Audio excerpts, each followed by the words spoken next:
I want to talk about the real state of our nation. The president just finished his speech before Congress, and as usual, is full of inspired, high-flying rhetoric and rosy promises for the future. But it's important to separate the reality from the stage show, and we need a real discussion of where we are so we can set our priorities right and secure the future for our imperiled families, communities, our country, and our planet. So I will say what you likely already know, that the State of the Union is not strong. It's actually quite troubled, and in critical ways, it's getting worse. But it is eminently fixable. We're facing unprecedented crisis, an economy in relentless decline for the vast majority, and a climate accelerating towards catastrophe. In addition, we face expanding endless wars and the attack on liberties, but solutions are ready at hand that can bring a just and sustainable prosperity that can rescue the climate and make wars for oil obsolete. And these solutions already enjoy majority public support. A movement for democracy and justice is rising up across the country and the world that is moving these solutions forward for people, peace, and the planet. And the Green Party is here to give that movement the political voice it deserves and must have in order to be effective. So before talking about those solutions, I first want to acknowledge what I didn't hear from the president, that the vast majority of Americans are struggling. Nearly 1 in 2 is now living below or near the poverty level, with children, students, elders, and people of color hardest hit. Nearly 49 million Americans have no health insurance. Over 6 million have had their homes taken through foreclosure. Average households lost an astounding 40% of their wealth in the recent downturn, and in low-income communities, this reached a staggering 90% of their wealth, thanks in large measure to this poverty and hopelessness and the failed war on drugs. Over 7 million people, largely poor African American and Latino men, are under correctional supervision, 10 times greater than the number in 1965. And 37 million college students and recent graduates are trapped in student loan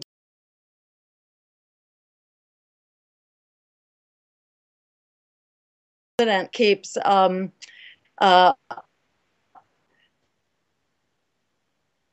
bragging about, with half of graduates now in jobs that do not require a college education and do not pay commensurate with that education that 37 million students have gone in debt in order to achieve.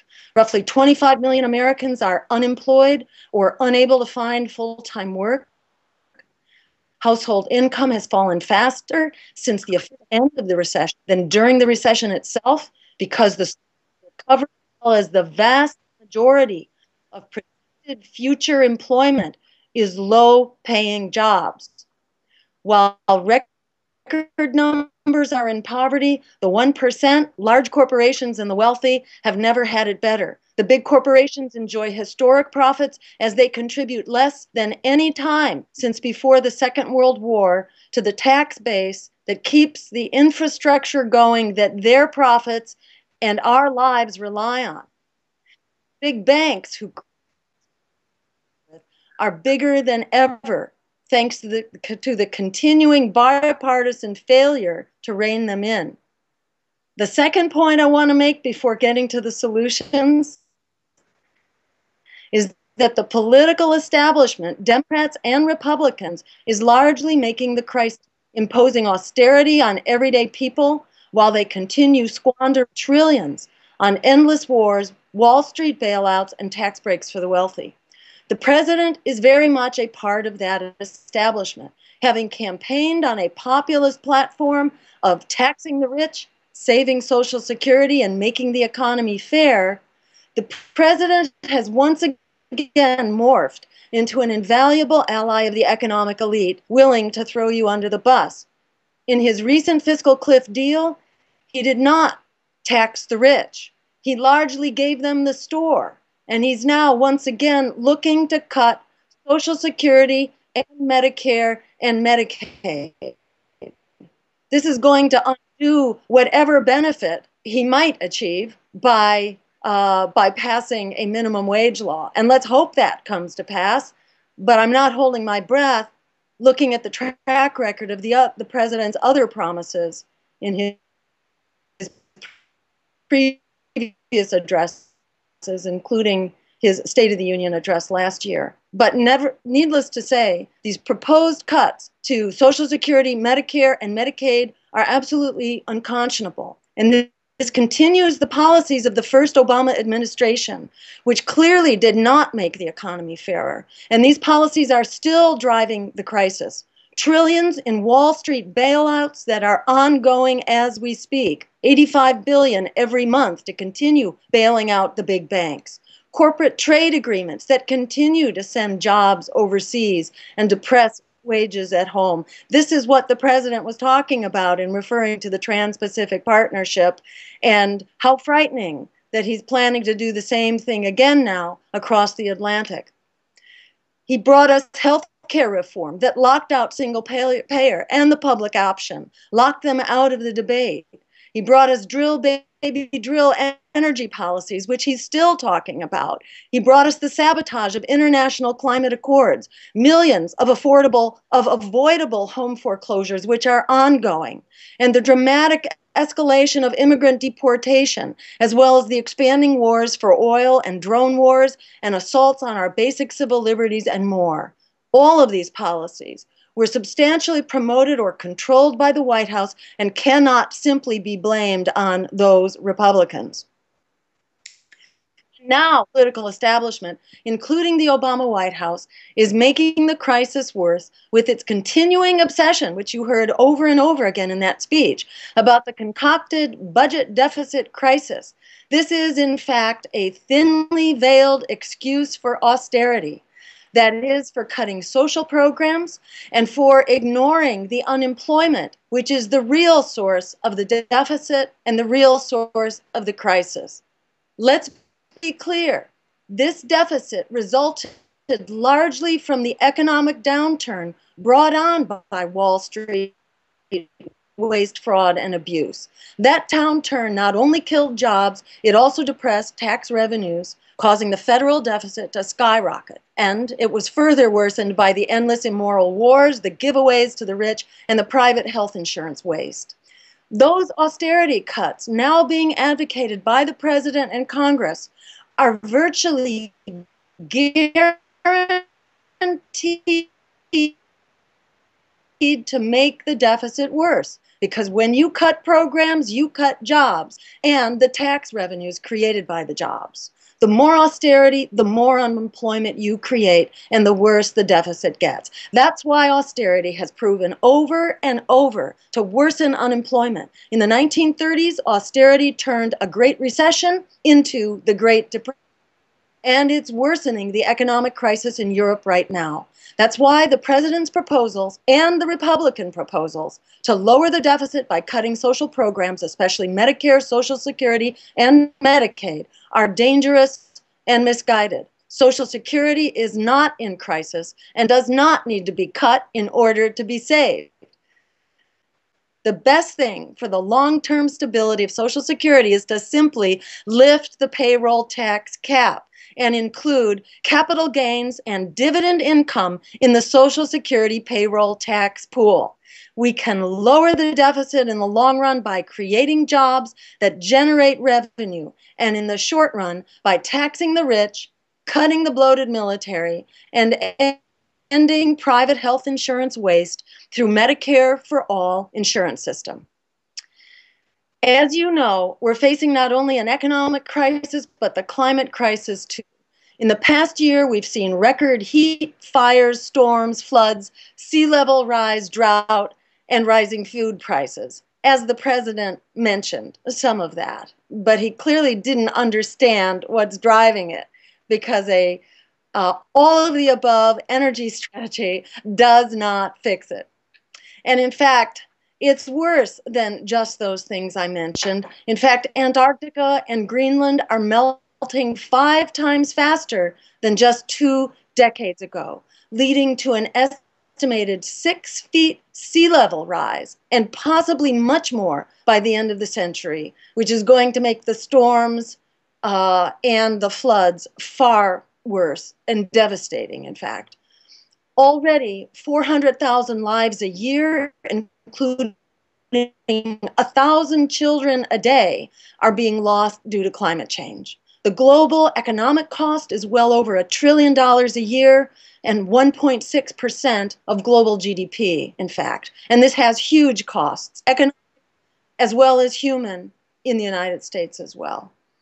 And all of this has happened with 1 degree temperature. That's 1 degree Celsius. Yet we are, and in fact, it's less than 1 degree Celsius. Yet we are already on track for 6 times as much temperature rise by 2100. That is a rise of 6 degrees Celsius. So you can imagine if all of this is happening with less than 1 degree Celsius temperature rise, imagine what 6 degrees will be. As an example of what that means, consider this. When you have a heat wave now in Boston, New York, or other northern or Midwestern cities, we might see 95 or 100 degree weather for days at a time. But with the warming that's now in the pipeline, a heat wave won't just bring 100 degree temperatures, it will bring 125 degree temperatures. That is the future of heat waves that we are looking at just a few decades down the line. As we know, and you know, people will go down like flies in sustained 125 degree temperatures. The air conditioning, you can be sure, is going to fail, and the electricity will black out. And what you may not have thought about is that livestock will also be wiped out. All it takes is a day of that heat to eliminate your livestock. That is, all sorts of animal husbandry will be basically over, causing additional stress to the U.S. and the world supply, which would be drastically reduced to start in a warm. What's now that tipping at which certain key consequences of climate change trigger unstoppable acceleration of warming. And when that happens, it will render our climate incompatible with civilization as we know it, and potentially incompatible with human life as we know it. The worrisome thing is that these tipping points, like the disappearance of polar ice caps and the melting of methane deposits in cold areas of the planet, that's already happening. That's why we simply cannot allow the climate to continue warming. To allow climate change to proceed is to engineer the demise, not just of our distant descendants, but quite possibly of our grandchildren and our children, and perhaps ourselves as well. That's why we must solve both the climate and the economic crises at the same time, and we must start now. They are ultimately one and the same. We can't solve one without solving the other. So now for the good news. We can fix both of these crises through a Green New Deal, an emergency program to create 25 million jobs to jumpstart the green economy, put a halt on climate change, and make wars for oil obsolete. The Green New Deal empowers communities to decide what jobs they need to become sustainable. It prioritizes jobs in clean renewable energy and conservation, in sustainable agriculture, in public transportation, as well as jobs that teachers, nurses, childcare, after school and home care, drug abuse and violence prevention and rehabilitation. It would create public sector jobs and establish a modern conservation corps and public works administration. It would jumpstart community-based small businesses as well as worker-owned cooperatives. It would cost far less than the 2009 stimulus package, less in fact than $500 billion. But that would create far more jobs.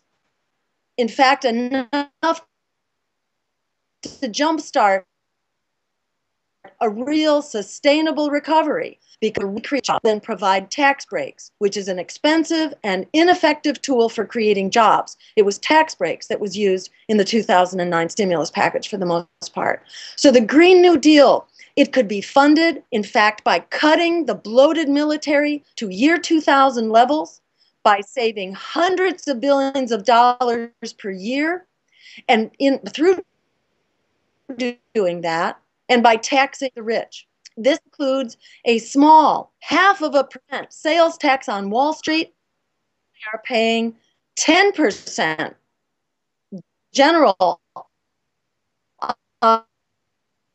for sales tax. So half is actually a very small thing to ask of the world's richest people. It would generate about $350 billion annually while reining in Wall Street speculation. So this is a win-win on all sides. In addition, we would increase capital gains and tax it as income, and income would be taxed more progressively, with multimillionaires and billionaires paying in the 50 to 80% range like they did before the tax giveaways of recent decades. The Green New Deal would also be funded through savings that we get by eliminating health insurance waste through Medicare for All. This would provide health care to everyone while ending the massive, wasteful private health insurance bureaucracy and reducing the medical inflation that's overwhelming federal, state, and household budgets. And this would save trillions of dollars over the next decade. By jumpstarting the green economy, the Green New Deal can begin to rein in climate change. But we need to take several additional steps.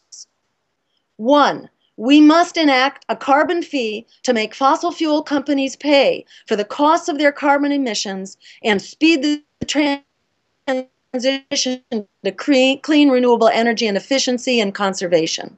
Two, we must rapidly shut down dirty energy by phasing out coal, nuclear, oil, and natural gas. And three, we must say no to all new forms of dirty, climate-changing energy. No to Keystone XL pipeline, no to tar sands oil, no to fracked gas and fracked oil, no to new mountaintop removal, coal, deep water drilling, and Arctic drilling.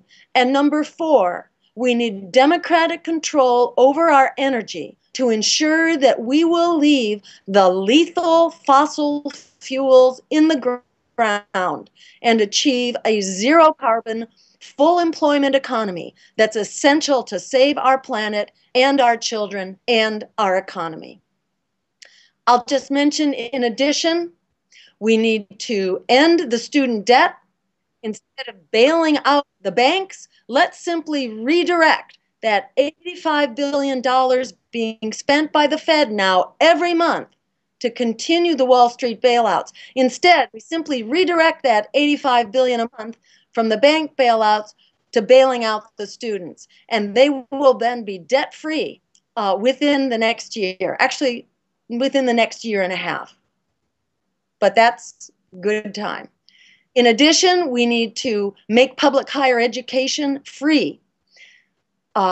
We have done this over the past century for secondary school education, which was necessary for economic security. In the future, we need college education to guarantee economic security. So by extension, we should be paying that is essential.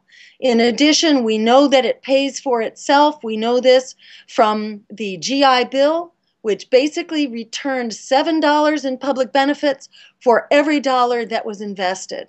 The actual cost of this is approximately $30 billion a year to get it jump started. This is a tiny fraction of what we are paying right now to bail out Wall Street. We also call for respecting immigrant rights as human rights, and this means providing a respectful and welcoming path to citizenship right now, not 15 years from now, as in the Obama plan.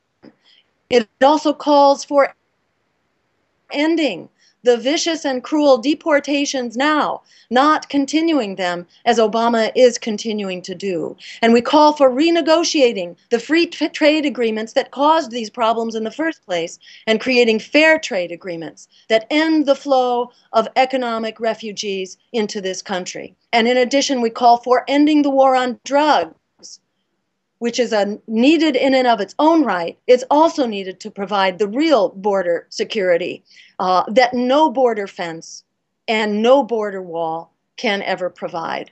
Finally, we need to end the wars for oil and other resources that have created a permanent, immoral, and unaffordable war.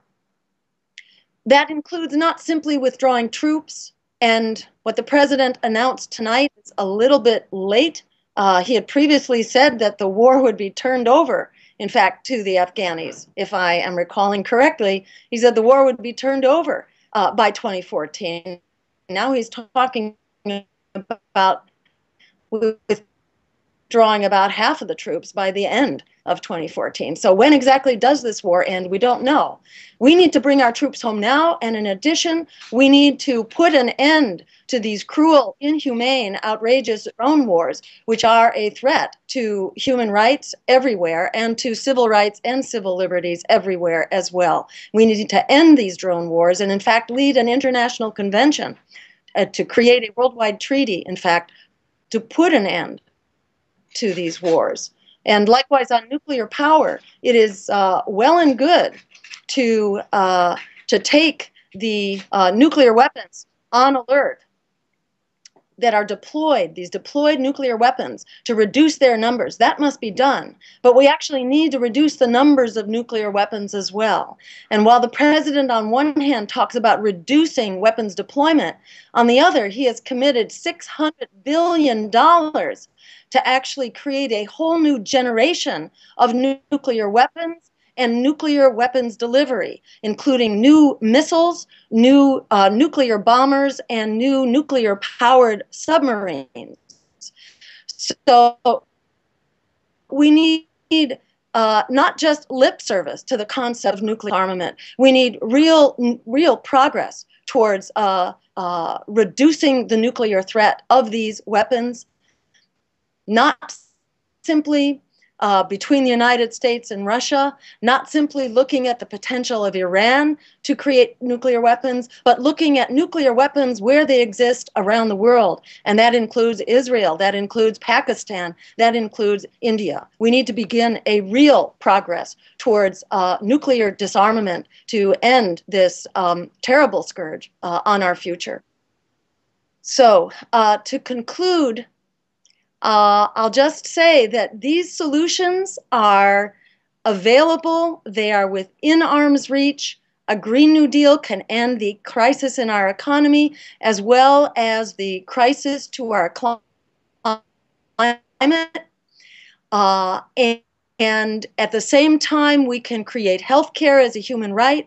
We can end the immoral and endless wars, and we can create a respectful and welcoming path to citizenship and end the deportation. The public supports these solutions by substantial majorities. The missing link here is for us to stand up and to use that public support that exists to move forward and to reclaim the promise of our democracy and to implement the life-saving, planet-saving solutions we urgently need. The political establishment that got us into this crisis and keeps pushing us in deeper will not get us out. We are the ones we have been waiting for. We, the people, must reclaim our future. The vibrant social movements rising up around us are beginning to do that. And as the Green Party, we can give those movements the political voice they deserve. Together, we can begin to turn this breaking point we face into the tipping point we need to take our future back and make it healthy, just, peaceful, and green. Thank you, Jill. It's interesting to compare what you've just said to Obama and whereas Obama had mostly vacuous sugarcoating, you had substantial policy. Now, people can argue one way or another about whether they agree or not with different policy aspects, but it's far different to hear someone present a plan rather than empty rhetorical euphemisms that sound as if they were reworked from a fairly unsuccessful advertising agency. That's how I would characterize Obama's presentation compared to what you just talked about.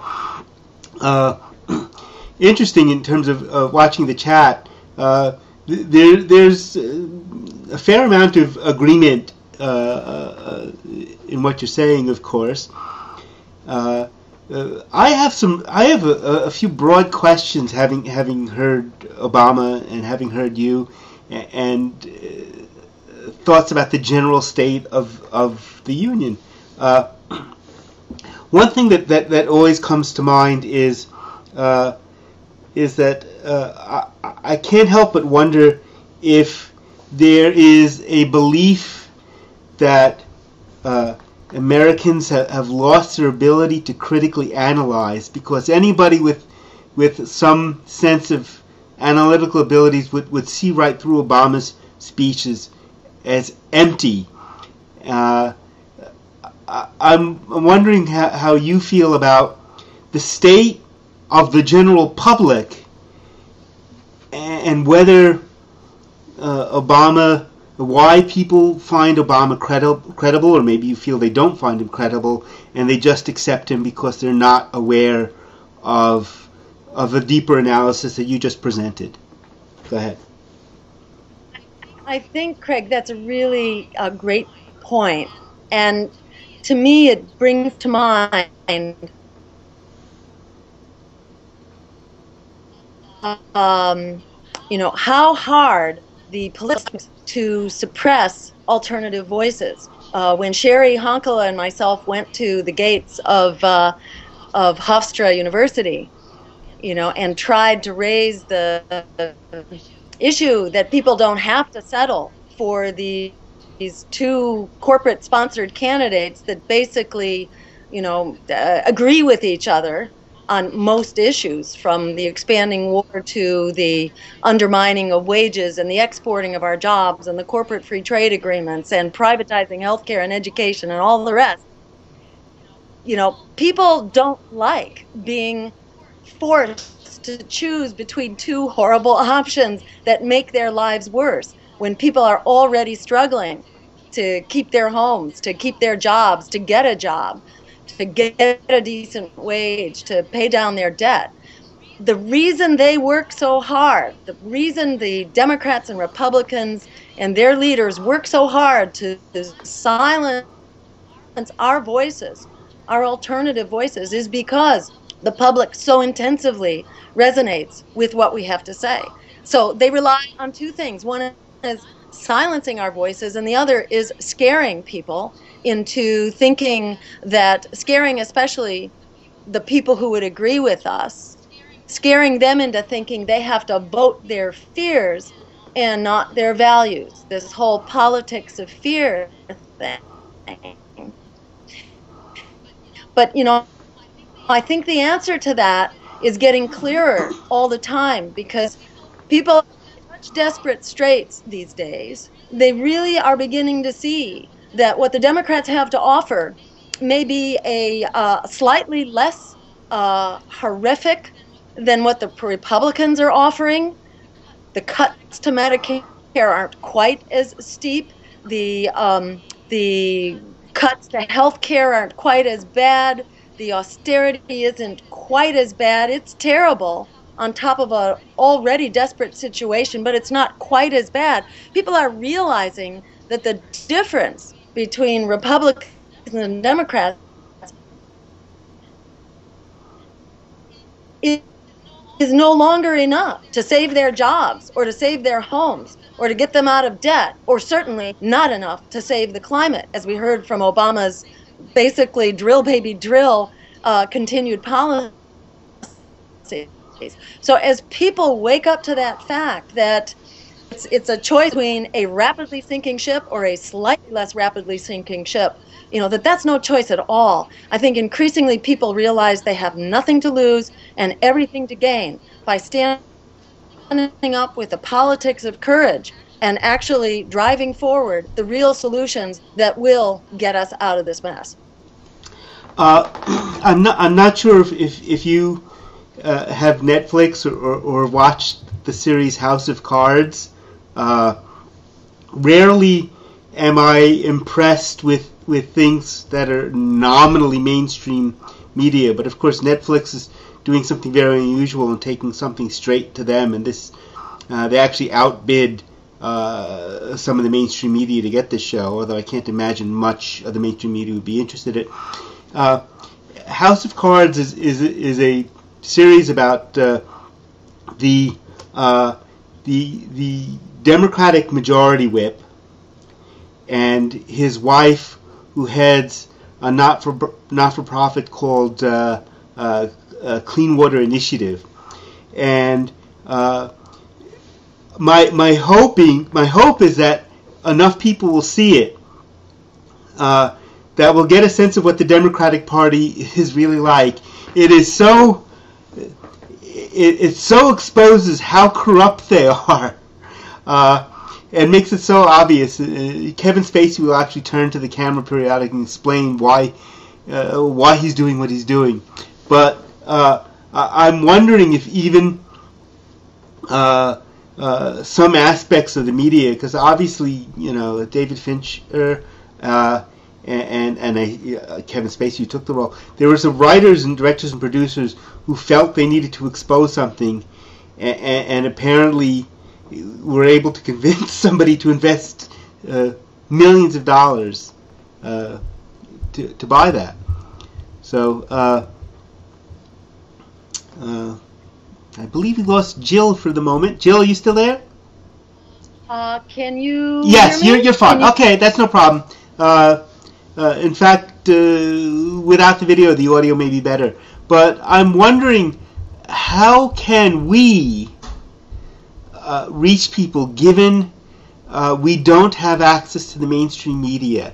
What do we do? What are you doing besides now having run for president to get word out? Do you have a strategy for us or for activists in general to So much of what I hear is let's write a letter to Obama or petition or dissuade him from doing this or that, when he has no interest in listening to us. And that's why I mentioned House of Cards, because it's very evident who pays their tune. Go ahead. What is your plan? What do you think we should be doing? Well, I would encourage people who are not yet plugged into my campaign website to do that, because we are still running strong. And with the election, or let me put it another way, just because they held a rigged election doesn't mean that the fight is over. The fight is ongoing. And at this point, the people who were engaged in the campaign are very much still fighting the fight, and in many ways. So, for example, we are mobilizing for the upcoming February 17th mobilization in D.C. There will be a strong Green Party contingent. We will be there with our message. Our message is not simply stop the pipeline, but stop the fracking, stop the mountaintop removal, stop the exploration of the Arctic, stop the nuclear power, stop all of that. And in fact, the alternative to it is the full employment, clean energy economy of the future. We're talking about fixing the economic crisis as we fix the climate crisis. We need holistic, comprehensive solutions. We can't do this with single bullets. We got a big problem ahead of us, and we need the big vision solutions. We will be there talking about it, that we need political change not climate change. We will be carrying those signs because we know that you will not get the policy changes that we need unless we are also getting the political changes that we must have. The two go hand in hand. So we will be there on the 17th, and we will be there with the climate movement. We will be there with the anti-fracking movement. We will be there with Occupy, with workers fighting for decent wages and for decent benefits. We will be there with the teachers who are fighting to stop the privatization of schools and the closings of schools and the testing, the commodification of education into these testing, these oppressive testing regimens. So these movements are going on, and we will be there with them, actually in the trenches. And we encourage you to network through our website for starters, and also network with your state Green Party. If your state doesn't have a Green Party, get in touch with our campaign, and we'd like to help you form one. But by staying in touch with the National Party, with our campaign, and with your state parties, that's how we continue to build this force and create our own networks that do an end run around the corporate control of the media. And one add, which is just that we're doing candidate trainings right now all around the country. You will see them on our campaign calendar at jillstein.org. And if you can possibly go to one if it's near you. If it's not, let us know, and we'll do our best to create a campaign school in your area.